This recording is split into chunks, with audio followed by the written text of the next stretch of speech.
Assalamualaikum warahmatullahi wabarakatuh.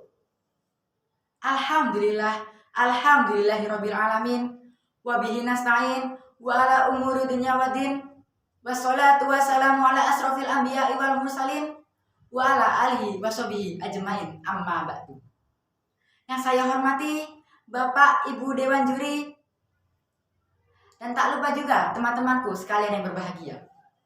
Pertama-tama, marilah kita panjatkan puja dan puji syukur kehadirat Allah Subhanahu wa Ta'ala, karena limpahan rahmat dan nikmatnya kita masih diberikan umur yang panjang.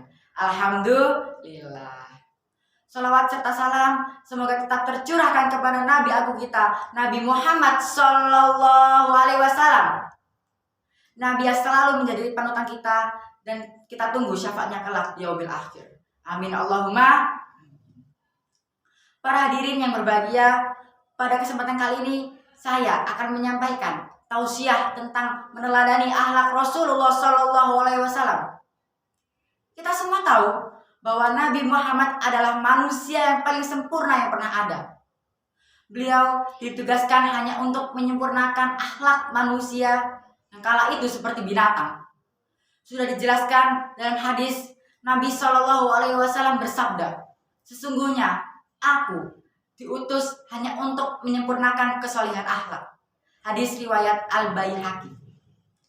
Tidak hanya itu, Rasulullah Shallallahu Alaihi Wasallam juga tercermin dalam sikap dan juga perilakunya yang sangatlah baik. Bahkan tutur katanya juga sangat lembut meski berbicara dengan orang kafir. Ada satu kisah Nabi dengan seorang pengemis Yahudi buta yang selalu menghina Rasul, mengatakan Rasul itu sesat dan juga memfitnah Rasul. Tetapi itu Rasul tetap memaafkannya. Bahkan ia menyuapi makanan orang tersebut. Tak lama itu Rasul pun wafat. Lalu orang tersebut mencari, kemana ya selama ini orang menyuapi saya? Lalu ketika melihat itu, Abu Bakar As-Siddiq pun melihatnya. Lalu ia meneruskan apa yang dilakukan oleh Rasulullah SAW. Ia pun terkejut karena selama ini yang menghinanya adalah orang itu. Tapi Rasul tetap tidak marah. Bahkan ia menyuapi makanan orang tersebut. Lalu Abu Bakar As-Siddiq pun menceritakan bahwa selama ini yang menyuapinya adalah Rasulullah SAW. Lalu orang tersebut pun menangis henti-henti dan pada akhirnya masuk Islam. Nantinya tidak hanya itu, Rasulullah Shallallahu Alaihi Wasallam juga sebagai suri tauladan yang baik bagi kita. Sudah dijelaskan dalam hadis yang berbunyi dalam Al-Quran yang berbunyi Bismillahirrahmanirrahim. Laqad kana lakum fi Rasulillahi uswatun hasanah liman kana yarjullaha yaumal akhir wa dzakarallaha katsira. Yang artinya, sungguh telah ada pada diri Rasulullah, yaitu suri tauladan yang baik bagimu, bagi orang-orang yang mengharapkan rahmatnya Allah dan kedatangan hari akhir dan yang banyak mengingat Allah. Quran Surat Al-Ahzab ayat 21. Ada lagi satu kisah di zaman Nabi Musa alaihissalam. Ada seorang pemuda yang sukanya memabukkan, tapi dia tidak pernah mengajak seorang pun. Sampai suatu ketika pemuda tersebut pun wafat dan tidak ada satu penduduk yang mau mengurusi mayatnya. Lalu Allah Subhanahu wa Ta'ala sampai menyuruh Nabi Musa untuk mengurusi mayat tersebut. Dan tanpa pikir panjang, Nabi Musa pun pergi mencari rumah penduduk tersebut.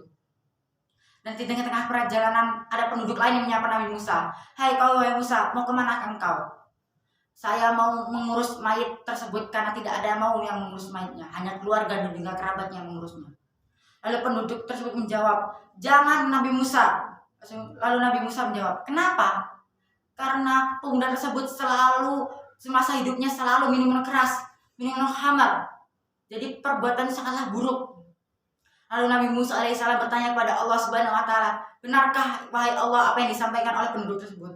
Benar. Tapi aku sudah ringankan siksa kubur baginya. Kenapa? Apa amalan selama hidupnya hingga dia diringankan siksa kuburnya? Lalu Allah menjawab, karena ketika masih hidup, dia pemuda tersebut membaca kitab Taurat dan mendengar, melihat, juga membaca ada nama Nabi Muhammad kitab tersebut langsung diciumnya, dipeluknya. Seakan-akan dia tuh tahu Rasul itu siapa. Dia tuh cinta, dia tuh selalu walaupun tidak melihat orangnya langsung, tapi dia tetap cinta. Bagaimana kita yang umatnya selalu merayakan setiap tahun Maulid Nabi, yang setiap membaca sholawat, setiap sholat selalu membaca sholawat.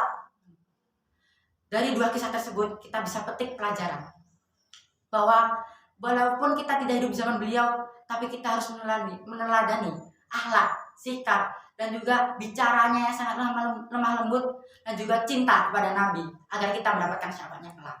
Maka dari itu, sebelum saya akhiri, yuk kita sholawatan dulu yuk sebelum saya akhiri.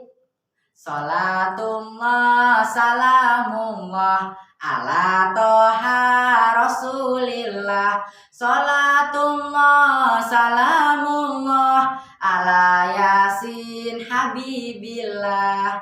Mbak Marijan sampun seto wonten kelepatan nyuwun pangapura. Wabillahi taufiq wal hidayah. Wassalamualaikum warahmatullahi wabarakatuh.